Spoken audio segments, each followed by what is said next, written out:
Hello दोस्तों, नमस्कार। आज मैं आपको विक्रम बेताल की कहानी सुनाने जा रही हूँ जो बहुत ही प्रचलित रही है। विक्रम बेताल का परिचय बताने जा रही हूँ। विक्रमादित्य का प्राचीन काल की बात है। तब उज्जैनी, वर्तमान में उज्जैन में महाराज विक्रमादित्य राजा राज्य किया करते थे। विक्रमादित्य हर प्रकार से एक आदर्श राजा थे। उनकी दानशीलता की कहानियाँ आज भी देश के कोने कोने में सुनी जाती हैं। राजा प्रतिदिन अपने दरबार में आकर प्रजा के दुखों को सुनते व उनका निवारण किया करते थे। एक दिन राजा के दरबार में एक भिक्षुक आया और एक फल देकर चला गया। तब से वह भिक्षु प्रतिदिन राज दरबार में पहुंचने लगा। वह राजा को एक फल देता और राजा उसे कोषाध्यक्ष को सौंप देता। इस तरह 10 वर्ष व्यतीत हो गए।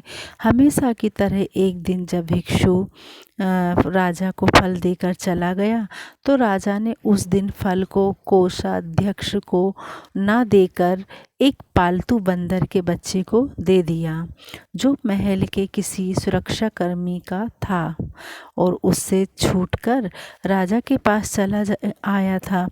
उस फल को खाने के लिए जब बंदर के बच्चे ने उसे बीच से तोड़ा तो उसके अंदर से एक ही उत्तम कोटि का बहुमूल्य रत्न निकला।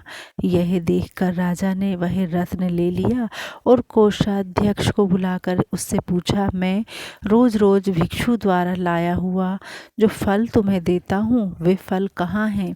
राजा ने आज्ञा दी तो कोषाध्यक्ष रत्न भंडार गया और कुछ ही देर बाद आकर राजा को बताया, प्रभु वे फल तो सड़ गल गए, वे मुझे वहाँ नहीं दिखाई दिए हैं। हाँ, चमकती झिलमिलाती रत्नों की एक राशि वहाँ अवश्य मौजूद है।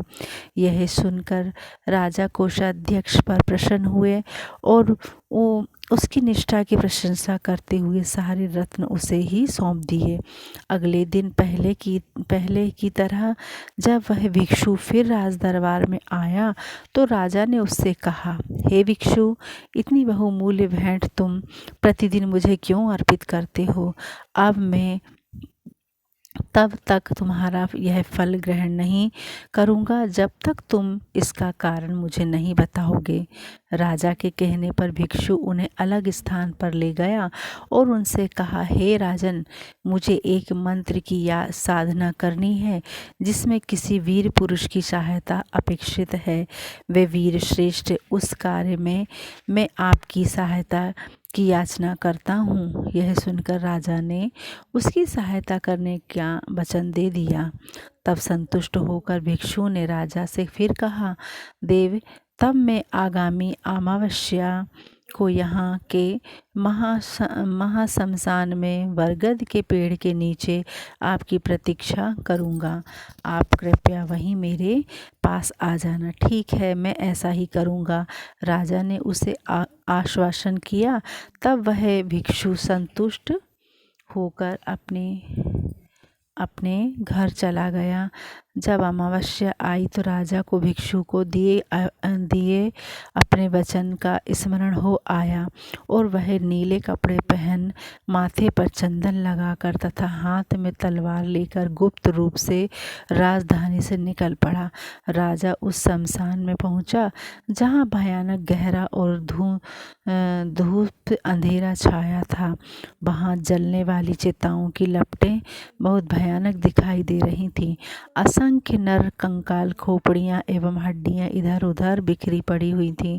समूचा शमशान भूत पिशाचों से भरा पड़ा था और सियारों की डरावनी आवाज़ें शमशान की भयानकता को और भी ज़्यादा बढ़ा रही थीं। निर्भय होकर राजा ने वहाँ उस भिक्षु को ढूंढा। भिक्षु एक बट वृक्ष के नीचे मंडल बना रहा था। राजा ने उसके निकट जाकर कहा, भिक्षु, मैं आ गया हूँ, बताओ मुझे क्या करना होगा। राजा को उपस्थित देखकर भिक्षु बहुत प्रसन्न हुआ। उसने कहा, राजन, यदि आपने मुझ पर इतनी कृपा की है तो एक कृपा और कीजिए। आप यहाँ से दक्षिण की ओर जाइए। यहाँ से बहुत दूर शमशान के उस छोर पर आपको सिनसपा शीशम का एक विशाल वृक्ष मिलेगा। उस पर एक मरे हुए मनुष्य का शरीर लटक रहा है। आप उस सब को यहाँ ले आइए और मेरा कार्य पूरा कीजिए। राजा विक्रमादित्य भिक्षु की बात मानकर वहाँ से दक्षिण की ओर चल पड़े।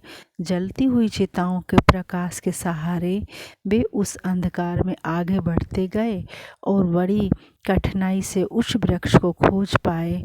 वह वृक्ष चिताओं के धुएं के कारण काला पड़ गया था। उससे जलते हुए मांस की गंध आ रही थी। उसकी एक शाखा पर एक शव इस प्रकार लटका हुआ था जैसे किसी प्रेत के कंधे पर लटक रहा हो।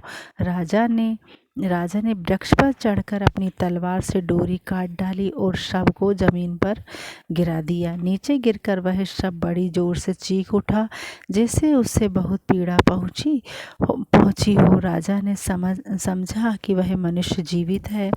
राजा को उस पर दया आई। अचानक उस शव ने जोर से अट्टहास किया, हंसने लगा। तब राजा समझ गया कि उस पर बेताल चढ़ा हुआ है।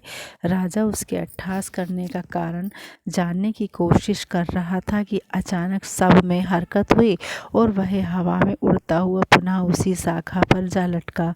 इस पर राजा एक बार फिर से वृक्ष पर चढ़ा और शव को पुनः नीचे उतार लिया। फिर राजा ने उस शव को अपने कंधे पर डाला और खामोशी से भिक्षु की ओर चल पड़ा। कुछ दूर चलने पर राजा के कंधे पर सवार शव के अंदर का बेताल बोला, राजन, मुझे ले जाने के लिए तुम्हें बहुत परिश्रम करना पड़ रहा है। तुम्हारे श्रम के कष्ट को दूर करने एवं समय बिताने के लिए मैं तुम्हें एक कथा सुनाना चाहता हूँ, किंतु कथा के दौरान तुम मौन ही रहना। यदि तुमने अपना मुंह खोला तो मैं तुम्हारी पकड़ से छूटकर पुनः अपने स्थान को लौट जाऊंगा। राजा द्वारा सहमति जताने पर बेताल ने उसे एक रोचक कथा सुनाई। बेताल विक्रमादित्य को कथा सुनाते हैं, सो आप ध्यान से सुनिएगा। कथा में बहुत अच्छी हैं कथाएं। धन्यवाद।